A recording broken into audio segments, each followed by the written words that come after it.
panel of the conference today is about entrepreneurship. As ArabNet is really about entrepreneurship. And one of the most important things that's going on in the entrepreneurship space today is an interest in early stage entrepreneurship, an interest in the seed stage, right? We've seen the increasing success of YCombinator, Techstars, and of course Seedcamp and Oasis 500, and more initiatives coming out of the region very soon. And more broadly speaking, the question of incubation has become a really important question, and providing entrepreneurs with support services that they need to be able to start and grow their businesses in the region. So we brought together a panel of some pretty amazing people from across the region. Like I said, many different countries represented. And I'm going to give them each, I'm going to introduce them and give them a couple of minutes first to outline some of the programs that they're working on. So the first person I'd like to introduce is Mr. Rashid Ballaa. Rashid is the CEO of N2V, which is the largest web holding and investment company in Saudi Arabia. And I'll give him the floor. Thank you, Omar. It's great to see so many people here today at such, an early stage in the industry in the region. What we do in N2V is that we come from trying to prove, that there could be a great industry and ecosystem in the region to encourage entrepreneurs and to create great successes. The way we look at it is that, the internet in the Middle East started slowly in the late 90s.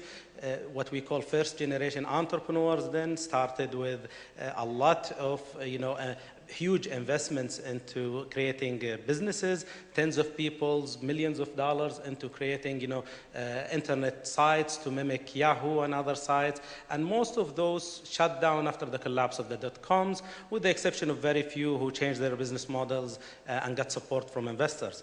Then came second generation entrepreneurs who were mainly non-technical people who loved certain areas and subjects and created communities around them in forums, outsourced some development to other companies, but these had huge, glass top that they could not get past to create, that level of international success.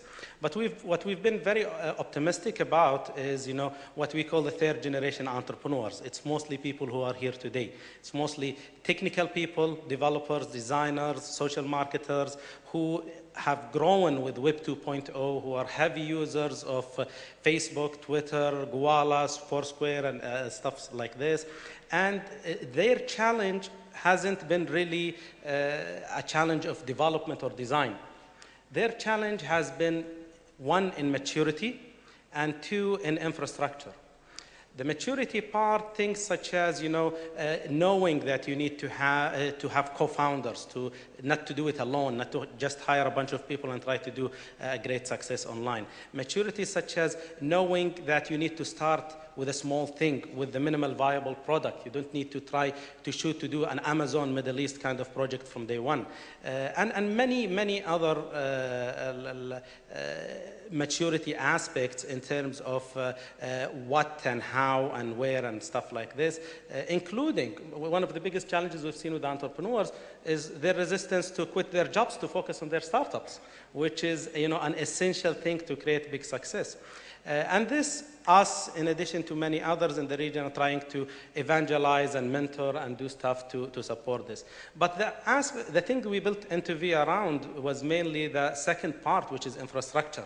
So now you have a great idea, you know what you want to do, you have a great team and everything. There are still big challenges around this.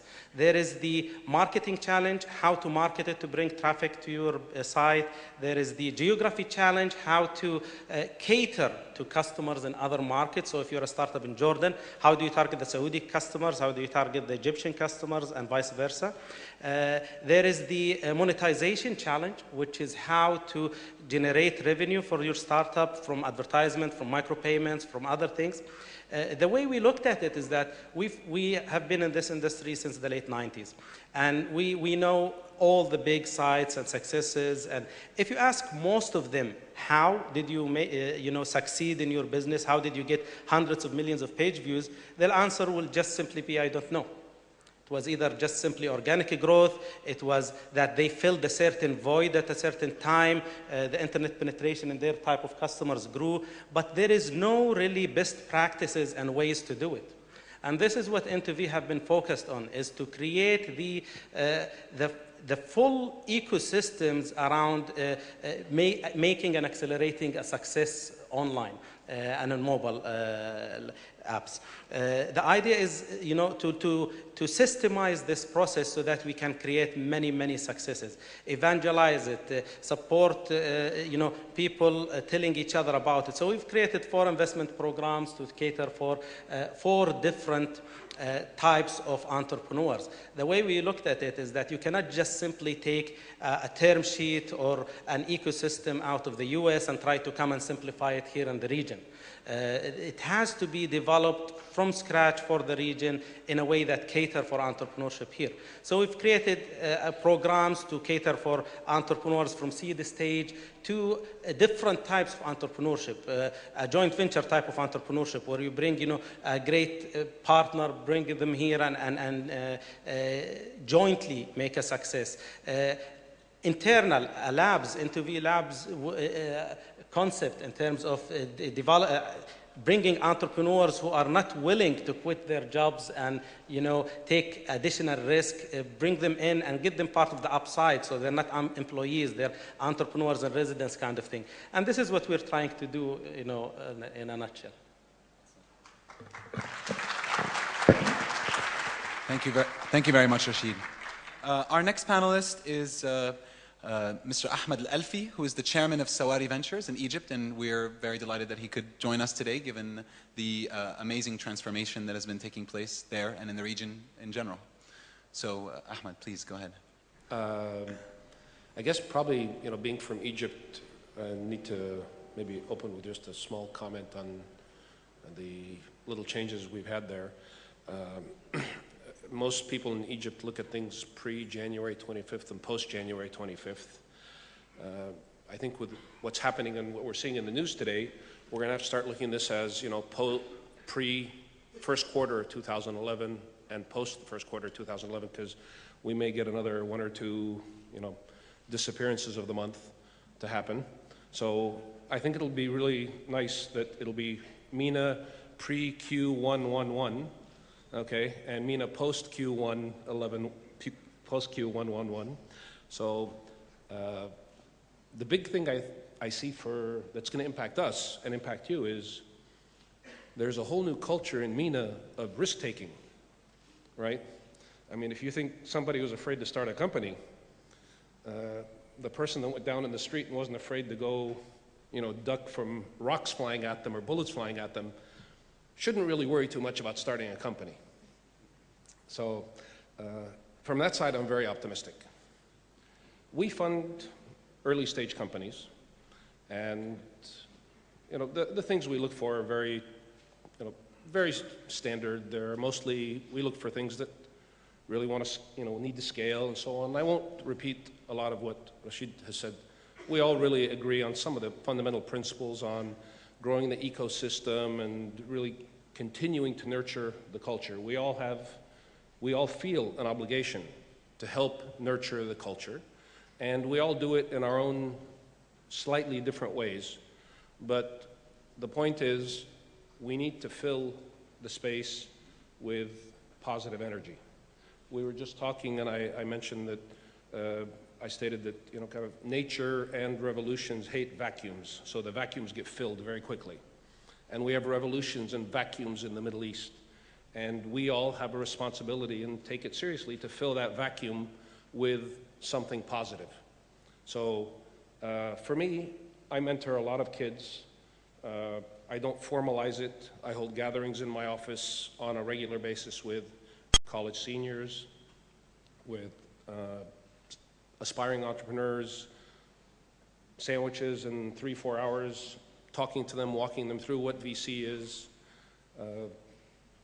One of them actually is the one who came up with the idea for the incubator that we're doing, which is Flat 6 Labs. It's a mobile apps lab. And the idea we all pursue, we've all done incubators in slightly different ways or looked at incubators in slightly different ways. The incubator's benefits are that you set up the infrastructure for the companies, you nurture them, you help coach them through it, but the focus was the point that really struck me that the computer science kids I was sitting with really emphasized. They really wanted to work in an environment where it was just mobile apps. And they thought that that would be very powerful for them. And then they suggested that, you know, after we do that, we'll go on to other focus areas. And I like the idea, and that's what we're launching. We were to launch it a few weeks ago, but we got delayed by, you know, some unforeseen circumstances.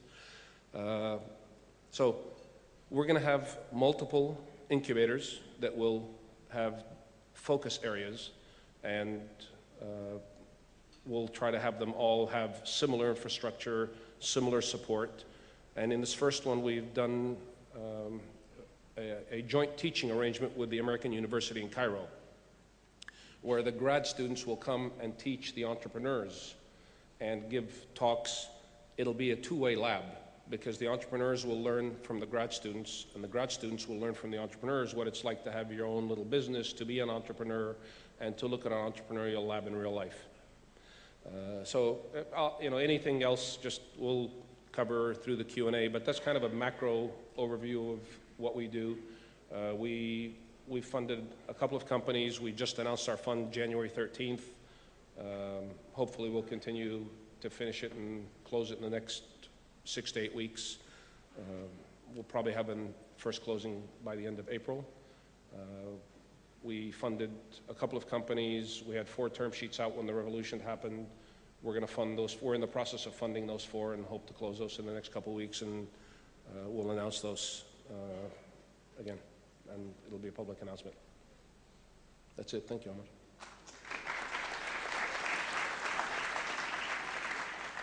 Thank you, Ahmed. Our next panelist is Reshma Sohoni. I think I pronounced it right this time. Perfect. Thank you.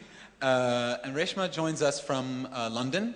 She's the CEO of Seedcamp, and Seedcamp has also grown exponentially in the last few years, and expanded to holding seed camps in various cities. And Seedcamp also funded a Jordanian startup, which is Talasim. And You stole my thunder. oh, I'm so sorry. Well, I'll stop now. No, firstly, thank you so much for having me here as a visitor. It's fantastic. It's my first time in Beirut, and I already love it. So thanks again for inviting us and me particularly. So Seedcamp started in 2007. We were an accelerator. We don't sort of think ourselves as an incubator for a lot of the kind of space and infrastructure things that we don't generally provide. So we're an accelerator, and we began in 2007 very much alone, and it's amazing to see how these, you know, to repeat the word of ecosystems, how they've been building all around the world. And that was really our objective, was that we wanted to build ecosystems outside of just the Valley. So we work very well with the Valley, but we wanted to help build entrepreneurship outside of that kind of key focus region. So in 4 years, we've invested in 37 companies across 18 different countries, one of them being Jordanian, a Jordanian company called Talasim, which is now part of Gideon. So we focus completely pan-EMEA, from New York to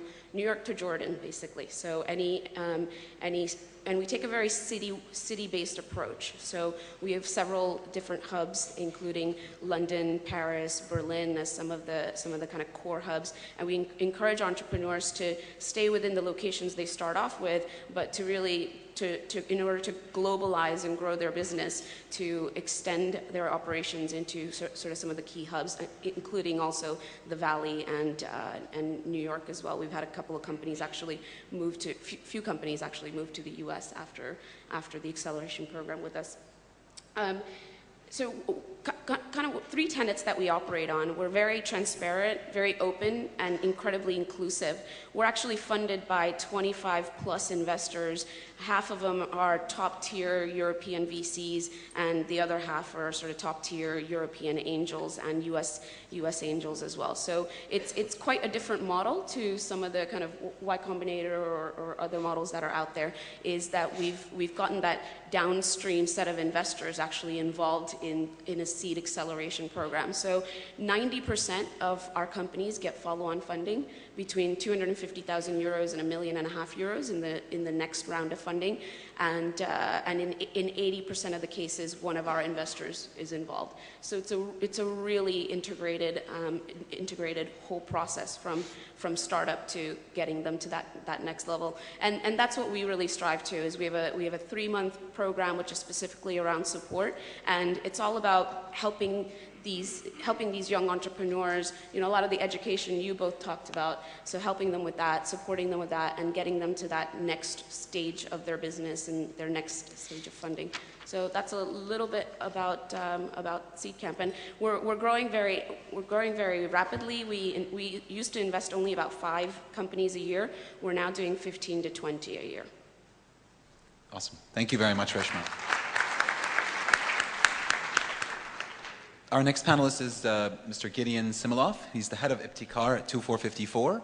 He has a long history in investments, particularly in media, and he's heading up investments also there at 2454. Yeah. Hello, everyone. So I work at 2454, which is, so I'm part of a larger organization. That organization is trying to build a sustainable media industry in Abu Dhabi to the benefit of the region, and I run the investment arm within that. We focus our investment on media and content-related businesses, so we're a specialist investor, I think, relative to some of the other people on the panel. And we focus on 2 different stages. Growth capital, where we invest a decent amount of money to take a promising company and try and make it a regional leader. And then we invest at the seed stage as well. At the seed stage, because we're investing in content, we invest in creative projects and hope that those can go on to become companies, whether it's a TV show, webisode, or something like that, or in an idea and try and turn that into a business plan. As part of 2454, there's a range of other services that we offer. We see ourselves as a value-add investor. We try and bring in expertise from within our team in terms of creating content, commercializing content, and also in terms of back office support, HR, legal, these sort of things that can make a difference to a company. And we also try and connect them with other people in our community, other media companies that they can do business with and take their business forward. So we see ourselves as a value-add investor. So far we've closed about 4 or 5 deals in the venture space, and we're closing about 4 or 5 other deals at the moment in gaming, in digital publishing, TV and animation, those areas. And then also we're active in the seed stage. We've done about 20 projects there. Great, thank you. Last but certainly not least, Dr. Usama Fayyad, who's the chairman of Oasis 500. And the Oasis 500 fund has the ambitious task of generating 500 startups in Jordan or the region. And I'll let Dr. Fayyad tell you more about it. Thank you, Omar. Let's see, so it's 500 companies in 5 years. That's the 500 part of our name. So we actually are committed to that goal. And the Oasis part is basically to address a real problem in this region, which is when it comes to early stage capital, early stage funding, it's a desert. And we think by addressing it, we can make some miracles happen. We started in September. We launched our first wave. We run our companies through waves of about 33 companies per wave. We started in September. Our focus is ICT, digital media, and mobile. And Oasis 500 does 4 things. I believe in keeping things simple, but in our region we felt that there were 4 things that needed to be addressed, and they were not being addressed properly. The first thing is a training boot camp. So we put our entrepreneurs, people who apply, through a pretty tough training boot camp that we use to train them so they leave with some amazing new skills. At the same time, that's our chance to get to know them, understand them, figure out, do we invest in the entrepreneur, do we invest in the idea, what do they need, etc. So that's part of our due diligence.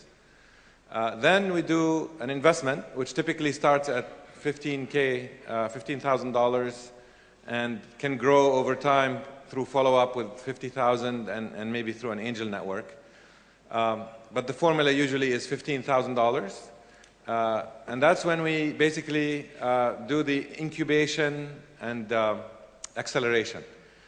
So we're not a traditional incubation like you've seen in the region. Our incubation period is very limited. It's 3 months. And part of the mission of Oasis 500, actually, and the reason we chose 500, is to actually shock the system. We actually think that if we are successful at doing this, that 500 is a meaningful enough number to actually effect change in Jordan and in the region. So by acceleration, we mean during those 3 months, it's the job of that company that we invested in to show me how they are going to double or triple their valuation in the next 3 months. And that's a real goal that we give them, and we tie it back to the business. They don't have to worry about PR, they don't have to worry about legal, they don't have to worry about facilities and all that stuff. They have to worry about the core business model and achieving the milestones that get you there. And if you are an entrepreneur and if you're curious about how to negotiate your first round of financing with the VC and argue for the right valuation, we're holding a workshop. Omar asked us to do a workshop tomorrow at 9:30 a.m. Where Salwa Katkhuda and I are organizing a panel also with Emil Qubaisi from IV Holdings and Adi Salamin from Abraj, who will basically share with you how we think about these valuations. And more importantly, Salwa will actually tell you, will give you the program of what we ask of our startups during those 3 to 4 months, what they have to achieve and how quickly.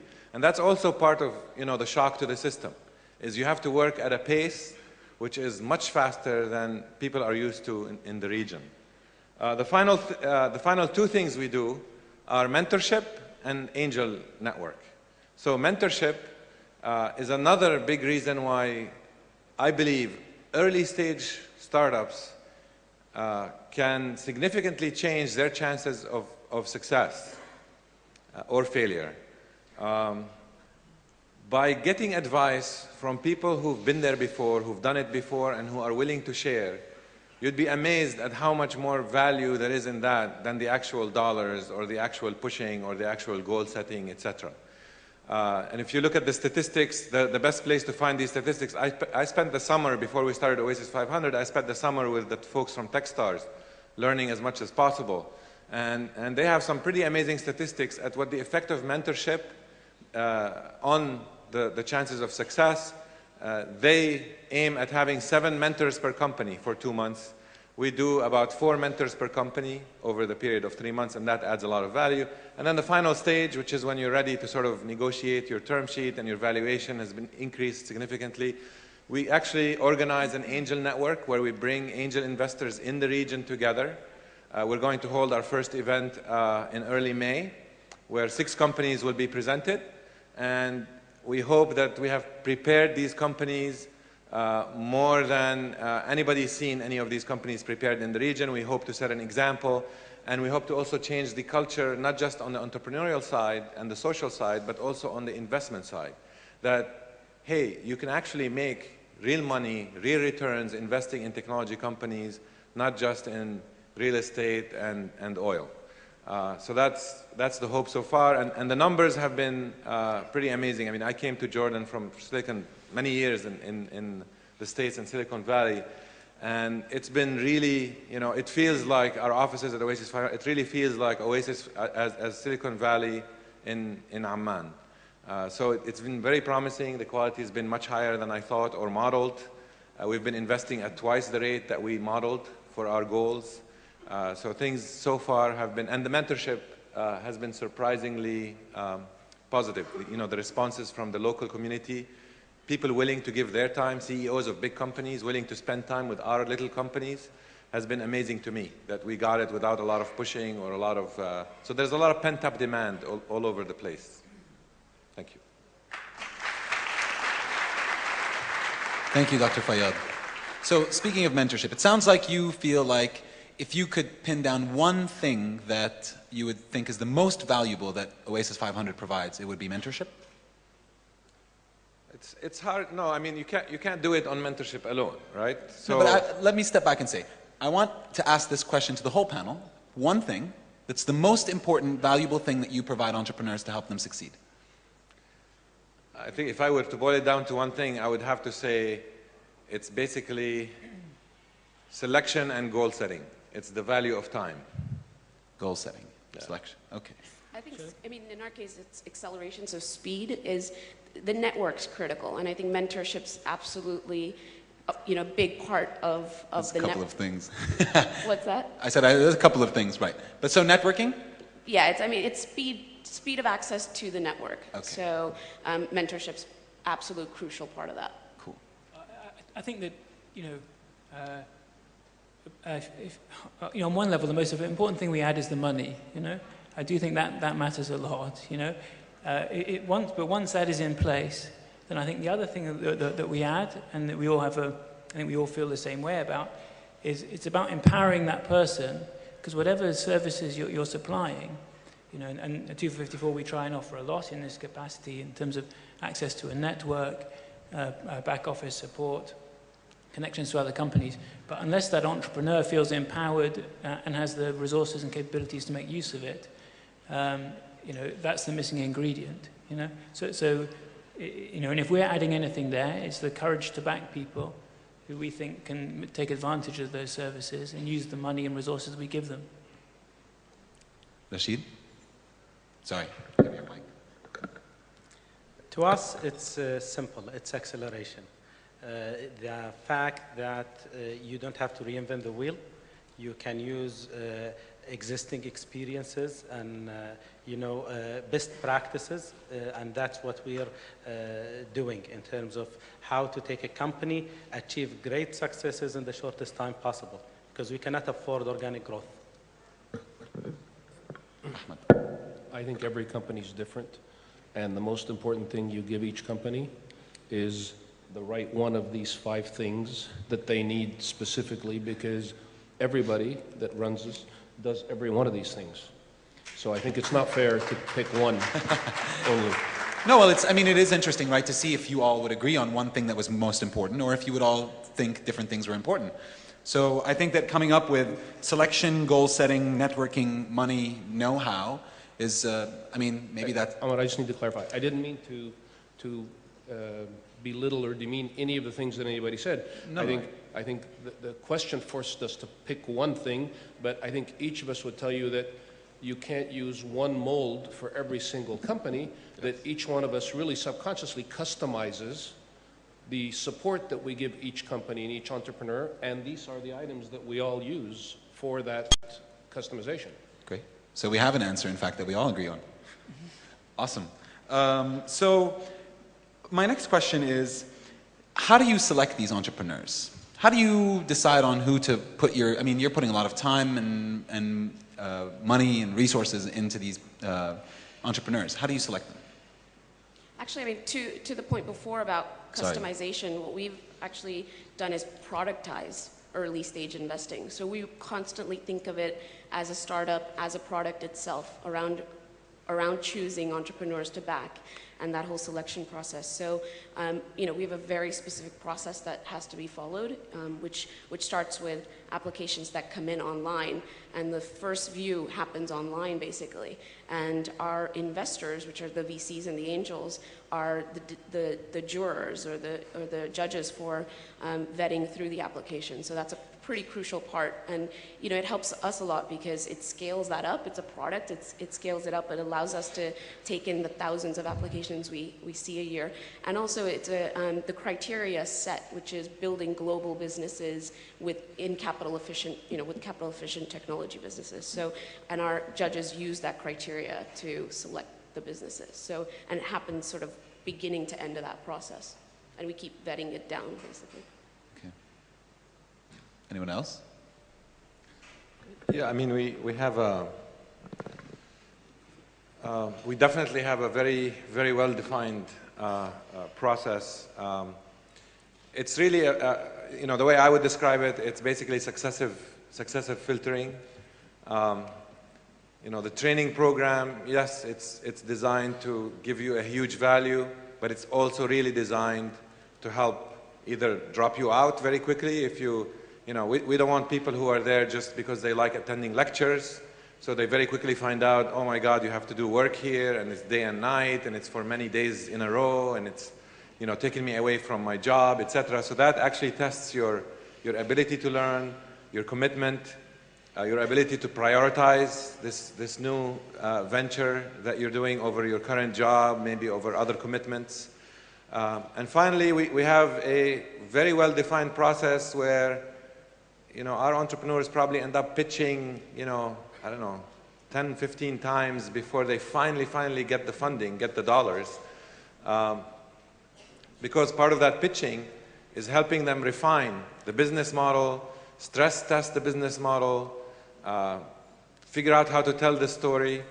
Now, in the end, it's a gut feel. I mean, we have committees, we have everything. In the end, I sit there sometimes with some people from the committee, sometimes with Salwa, who's our investment manager, and we make the call. And what I'll share with you is most of the time, it's about the person, not the idea. And what we look for is that person, if the idea is solid and the person is solid, you know, that doesn't require a lot of thinking, you know, that's a no-brainer. The tough ones are when the person is very solid, but they're attached to the wrong idea, right? So part of this is testing their ability to adjust, their ability to either fix that idea or their ability to pick up another idea and very quickly run it through. And that's probably the single most determinant factor in our choices. And from our point of view, we are focused on media and content. So that's the first way that we sift through the opportunities. Obviously, it has to be within our investment focus. But then I think, you know, like all the others on the panel, you know, we look for, you know, strong ideas that are executable. And, you know, you can break down the idea, what makes a successful idea, how it relates to the market, the competitive, you know, that it solves a consumer need, it can be monetized, it's competitively strong, scalable. But the centerpiece of it, you know, as it's just been said, is can it be executed? And a lot of that relies on the management, you know. And if it's not the management, well, a lot of that relies on the management as well as partners and whatever value we can add. One approach that we take, which I think is common throughout, is that, you know, we have a slightly different set of criteria for small investments than we do large investments. You know, it's kind of obvious, but because we offer a range of funding solutions, we can work with a lot of people at that early stage, and then when it comes time to put in more money, then we can step up and make a follow-on investment. So that's one of the things that we think we add. The last thing we do, and I'm sure this is common again, is we put a fair amount of effort in at the business planning stage. So we really understand, we really mark out where this business intends to go. You know, things will change, but we have to invest behind a plan. So we put a lot of effort into getting that right. I take a fairly simple approach. I invest in things I understand, so that eliminates about 90% of the universe, okay? And then in the other 10%, I try and invest in things that, of course, Osama's criteria were spot on. The idea and the person, those two have to be on things that I like and where I think I can add value. If I don't understand it and somebody pitches it to me as the next Google, I still won't invest. And if I don't think I can add value, I might invest, but I'm not really using the optimal use of my money. The way we look at it is a little bit different. We invest in the entrepreneurs, we invest in the team, the co-founders that does this, and their ability to execute. So no matter how smart the entrepreneur is, that's not enough. They have to have the passion to the idea they're doing. They have to not necessarily have the experience, but have the ability to learn and read and, you know, see what other similar businesses out there are to their business. And after the, you know, having the great team and the great entrepreneurs, the second part comes, which is the executable, simplified idea. We don't really invest in major, you know, kind of futuristic businesses that might succeed in 5 years or in 10 years. That's not what we do. We want quick wins. We need stuff that can be proven and succeed faster. And we want to simplify and fix all the variables around the success of this company to be able to either prove or disprove the theories around this startup. So you can always throw money at an idea in a great potential business vertical, but at the end of the day, even if that idea succeeds and it becomes a multi-million-dollar business, you cannot roll it out. You cannot expand because you don't have the components and you don't know the variables that contributed to the success. So what we do is that we try to simplify the idea, fix certain variables with the entrepreneurs, and do, you know, small increments of to this. So if someone wants to do an e-commerce thing, we don't go across the Arab world or across even a country in some cases. Do it in a specific city, do it in a specific vertical, prove the concept there, and then roll it out. And that's very important to us because in order to scale to large size, you need to know what you're doing and be an expert at it and do great quality. And that will not come by just, you know, giving someone $1 million in a great area, no matter how smart they are, and let them, you know, try to do 10 things in parallel. Thank you. Thanks. So, interesting answers. I want to get back to another very short answer, which is to say, if you could name the one top reason why entrepreneurs fail.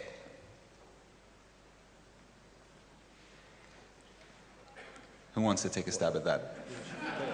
Yes. Why? What is the most common reason for failure for entrepreneurs, in your perspective?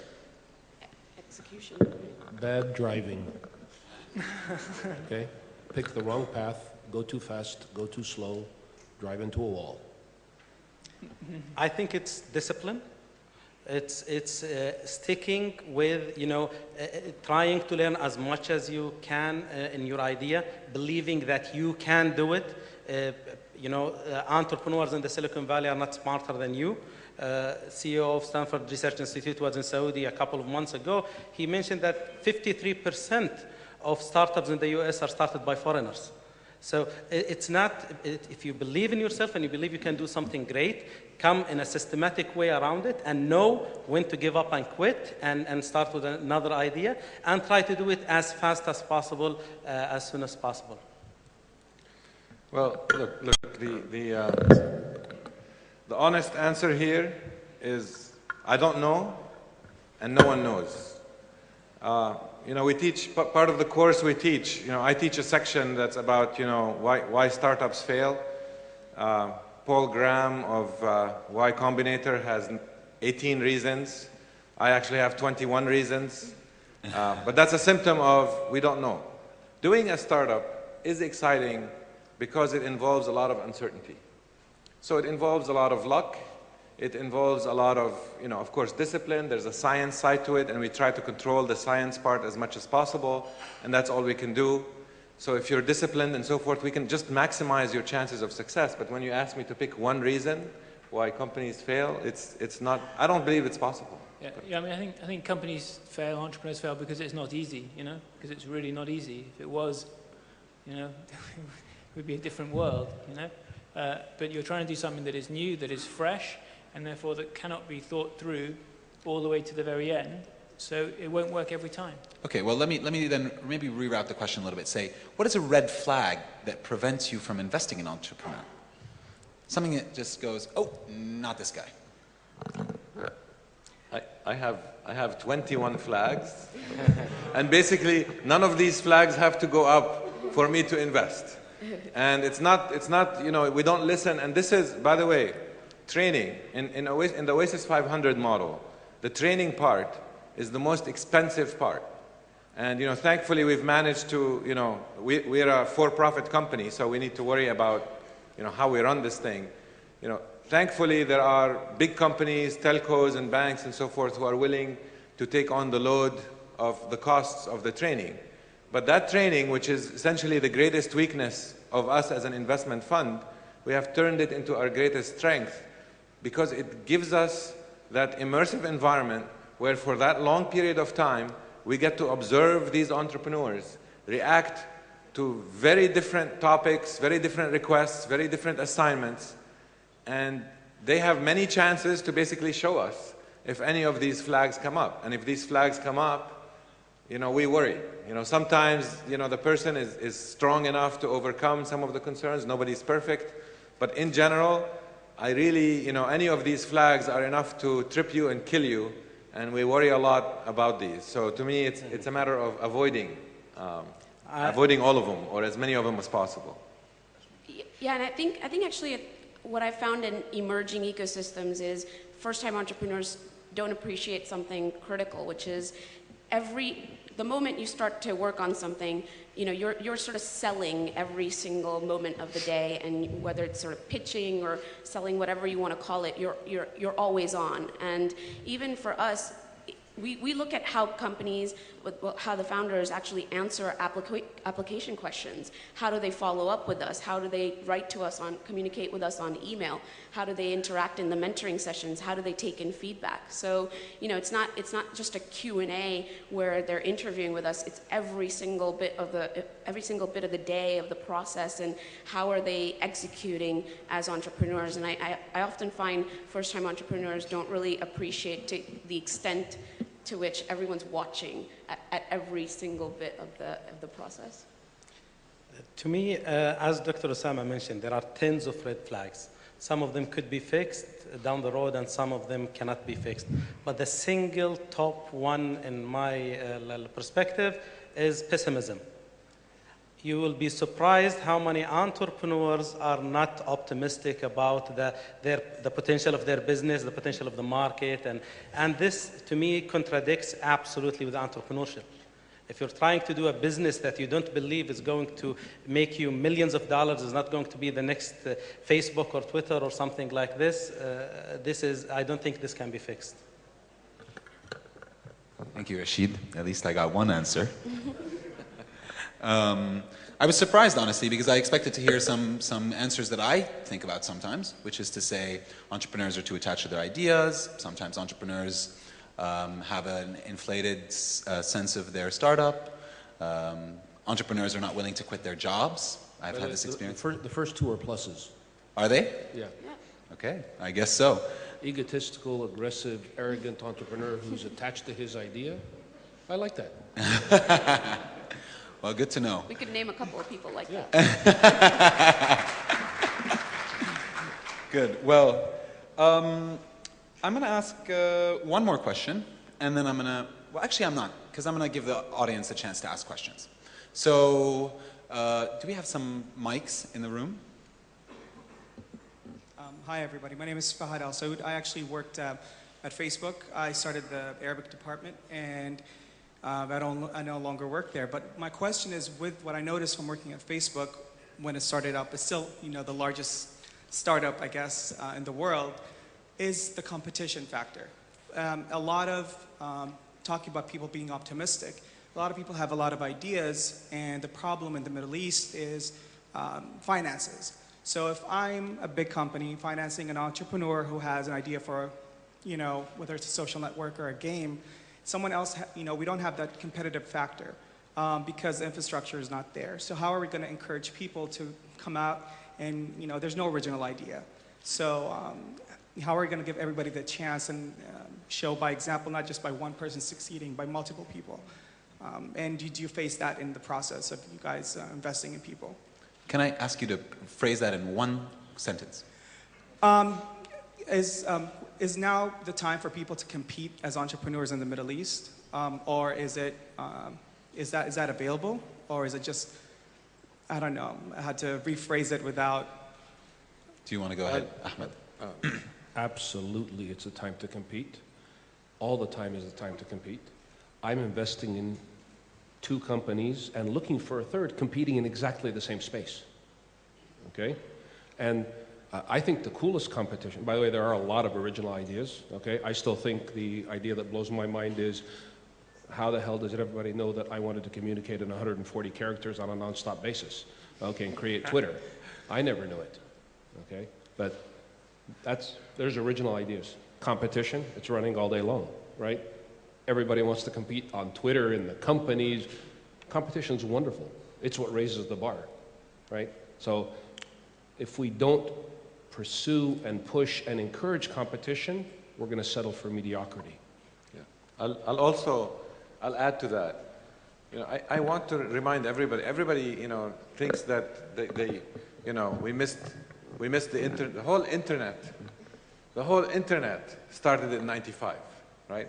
So we're really talking about, you know, something that's less than 15 years old. And in the Arab world, these are early days. This is the best time to go out there and compete. And of course, any idea that's worthwhile, you can afford in those early stages to have multiple competitors, and many of them will do well. You know, they might coalesce into one bigger one down the road, etc. But this is, you know, this is an early land grab. This is, you know, open territory, and it's very exciting. And I really, you know, want to see us, you know, as a people, actually jump on board and do something with the information revolution, with the internet, and not miss it like we missed the industrial revolution for 600 years. I'd like to add something to Dr. Usama and Mr. Ahmed. Absolutely, there is room for competition. But the thing you have to keep in mind, this doesn't mean that when 5 companies compete in a vertical, that only one of them will succeed. The market is much bigger than, you know, 1 or 2 or 5 or 10 players in the same field. If you look at the e-commerce market alone, it's billions of dollars of potential. If you look at social networks market, if you look at, you know, startups that will benefit out of advertisements, mobile apps, every single vertical is a multi-billion-dollar potential. And that multi-billion-dollar will not be controlled and will never be controlled by 1 or 2 or 5 companies. So if you see a lot of companies working in the same field, that shouldn't discourage you. And competition is very healthy in this regard. Now, while the microphone is making it to the next question, e-commerce, Rashid mentioned e-commerce. E-commerce globally is a $7 trillion market. 7 trillion with a T, right? That's 1,000 billion. Do you know what it is in the Arab world? Okay, and I didn't. Okay. We'll leave that question open. Okay, so today, in general, in the investment world, most people are going for companies that build a lot of user base, and then they basically sell to the Googles and the Facebooks. So the idea is to build companies with a quick exit strategy. And that does not build companies, that basically just builds products to sell. And my question is, it seems to me that we're looking for the same kind of companies that will grow heavily, and then they are sold out. Will this actually build us an ecosystem? Please. Excellent question. Yeah. Reshma. I think, I mean, so, you know, again, as I said, sort of we started pretty much alone 4 years ago in Europe. I think it all adds up. I don't think you can just look at it as that. You know, even in our 37 companies, there are more sort of product type of companies that will likely be acquired by the Google, Facebook, and others of the world. And there are some absolutely world-changing ideas in there too that will need the 5-7 years to grow into what they are. And then there are some that'll just sort of hum along as businesses. I think that whole entire group becomes a set of role models. So, you know, it's about role models, and that's what helps create build and create ecosystems, and ability, and actually exiting from some of those businesses allows people to reinvest back into new entrepreneurs and startups. So I don't think you can just look at it, you know, as one piece. I think you need all the kinds of companies really in order to have a good ecosystem. If I may, I mean, the word, I love the word ecosystem, but a lot of people use it without thinking about what it means. In an ecosystem, the whole thing is built on tiny creatures being eaten by bigger creatures, being eaten by bigger creatures, being eaten by bigger creatures, right? So, yes, this is how you build up the large structures. None of the companies in the US became giants without acquisitions. they all end up, some of them might, grow suddenly and surprisingly, but the next thing you see them doing is actually buying up other pieces and growing their product. So it's a very natural part of the process. It's healthy. We should not discourage it. Somebody wants to do a great long-term company, I encourage them and I love it. But the realities of the marketplace will take over, and there is absolutely nothing wrong with exiting fast and making returns for your investors. So exit quickly, exit often. Dr. Usama, that sounds like your other motto, which is fail often and fail quickly. Yes. Okay, excellent. Another question. Okay, well, we have a gentleman with a microphone. Sure, thanks. My question is to everyone here. Is there a good reason why we don't have a PayPal version for the Arab world? A real PayPal version instead of the other payments methods? I can answer this from Yes, our experience with one card, and we know Cashew and others face the same problem. And I wish the governor of the Central Bank of Lebanon was still here because of that. It's mainly regulation.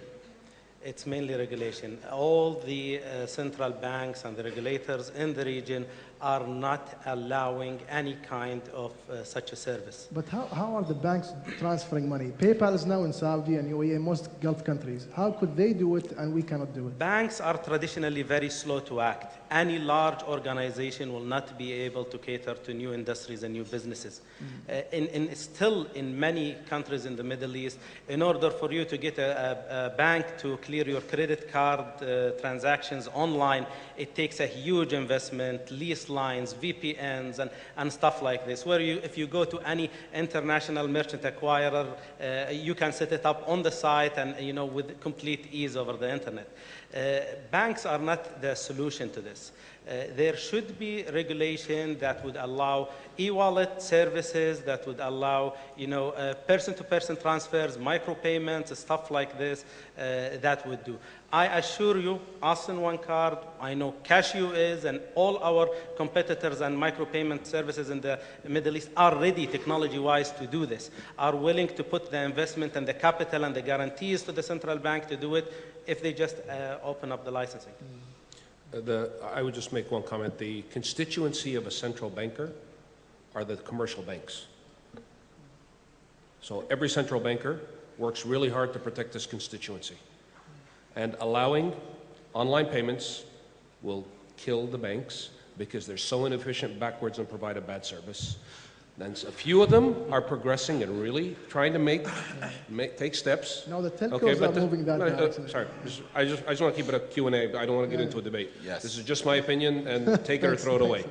All right?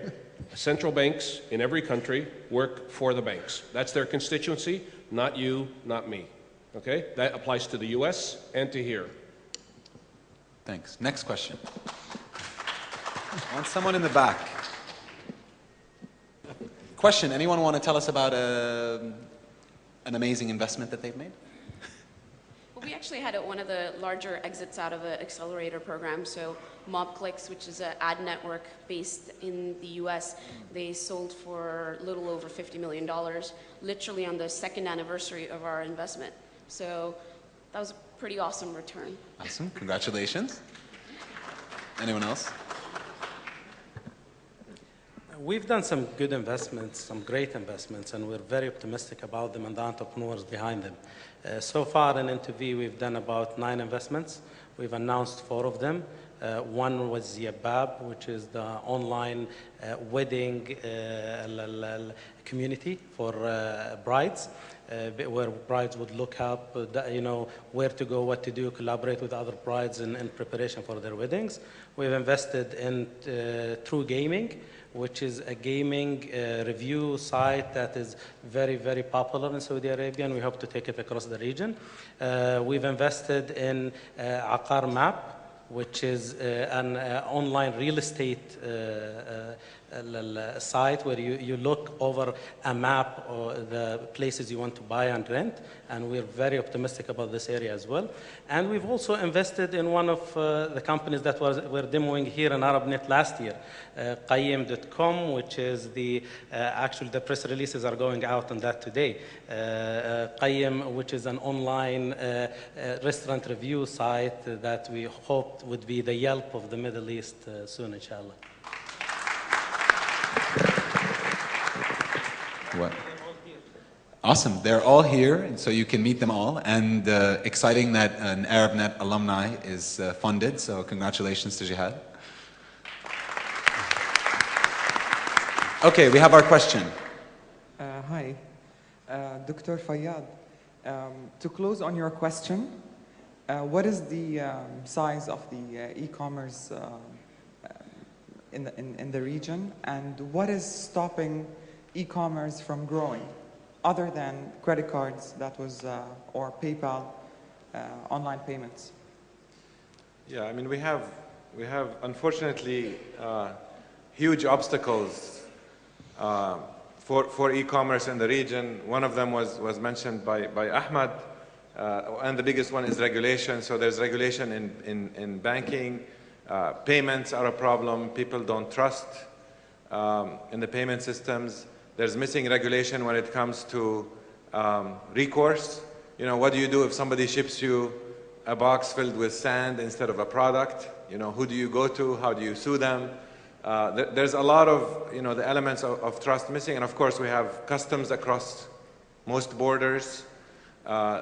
We have very slow shipping systems. You know, these are all sort of blocking the progress. I'm gonna keep the question open because I do want the audience to think about what is the size. It took me a while actually to find the number, so I'm not gonna say it now. What is the size of the e-commerce market in the Arab world? Thanks. It's best, by the way, the hint, it is amazingly small given the 7 trillion worldwide. Is there a prize for the right answer? Sorry. I want to try to keep the conversation about entrepreneurship, and I also just want to take one more question because I apologize that we're running late, but you guys were enjoying the coffee break. So I'm going to take that last question right there. Sorry. My question is directed to Usama. I want to ask you, isn't 500 companies in 5 years a big number for entrepreneurship? And do you think the Arab world or the Middle East or Jordan can handle 500 startups?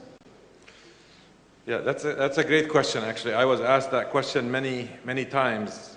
In fact, one of the reasons we started Oasis 500, or one of the inspirations behind it, was King Abdullah II of Jordan, who actually challenged us as a bunch of industry leaders, saying, what can we do to create more interesting companies in the region, like Maktoub, who sold to Yahoo for 165 million and so forth. So that answer, I've been criticized many times, you know, بالعربي, Allah يسامحك, ليش 500, ليش مش 200? Why not 200, why not 300? I'll tell you the following. 200 in 5 years or 300 in 5 years is too easy. That's easily doable. 500 is challenging but doable. And I wanted to pick a goal that was definitely challenging for me personally. The third one is we needed a number that was big enough to actually create that shock to the system, right? We need the system, the people to wake up, the culture to change. And you're not going to change them by doing a small number. You have to do something big, something noticeable. The 500 will include a lot of failures. That's just the law of large numbers. That's okay. You know, when an entrepreneur tries something, fails at it, they just get up and try the next thing. So none of these are wasted. And now I'll share with you, at least now that I've been in, you know, I used to have to answer this question before we started. Now I can answer it after we started. The demand has been way higher than we thought, and that started from day one. By the way, you know, when we did our first wave, which is 33 companies, I was hoping and praying that we would get 100 applicants We got 280.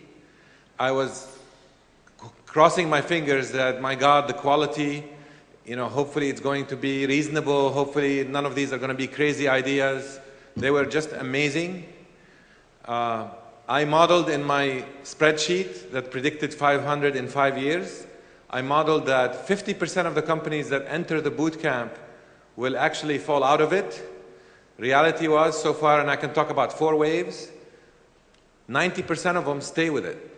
So my model of 50% dropping out, and I modeled that we would invest in 10% of the companies entering the training. Out of the first 33, 3 to 4, we actually invested in 5, and we've been going at a pretty healthy rate, which is about 1.5 to 2 times the model. So my answer so far, the evidence is very compelling and very amazing to me. I'm not here to tell you, I'm too optimistic. This is data that I've seen. Now here's what I'll tell you. Another objection that came up after we did wave 1 and wave 2 was like, oh yeah, this is just the beginning. Now you're going to see that the interest will drop and the quality will drop. So I'm here now that we're looking at wave 5 and the applicants to that. The numbers are growing and the quality is getting higher. So I actually think something real is happening in the region, and I think most of us, including myself, don't really understand it.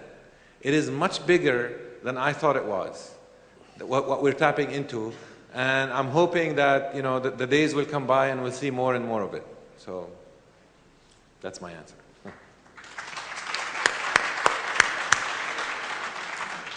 I want to comment. When Usama first announced this, I thought he was nuts, okay? Because I have a little bit of an idea of what it takes. Now that he started doing it, I'll be disappointed if he stops at 500, because I'm sure he'll get there before his timeline ends. Oh, thank you. Just to set expectations, it's only 500 in 5 years, not more. That's okay. This is an entrepreneur, all right? This is somebody who sets a big goal, lines up the resources, does it properly, and goes after it, okay? I have a lot of respect for what he's doing. I respect it even more because he's doing something that I do, all right?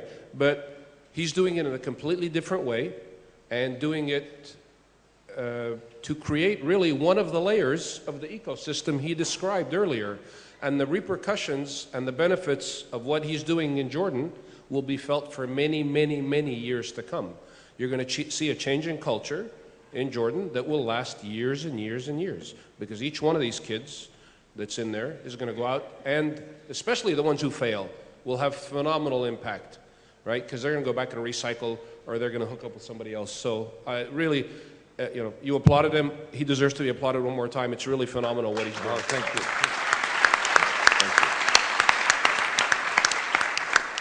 Great. Thank you very much. Actually, I agree with that very strongly, that we are in something that we almost don't know how fast it's growing. I mean, I think just from our own experience, from last year to this year, the number of applicants that we received for the startup demo and the Ideathon has doubled from 75 to 150 this year. So, and that actually leads us to a nice segue after the coffee break. We're going to have an interview with 2 entrepreneurs and investors, followed by the Ideathon, where hopefully we will get to hear 10 very exciting, innovative ideas. So one quick note, we are running half an hour behind schedule, which would be very typically Arab of us. So please set yourselves to half an hour after whatever the booklet says, and please, when you hear the ringing bells or people telling you to come back inside, help us stay on time. Thank you very much.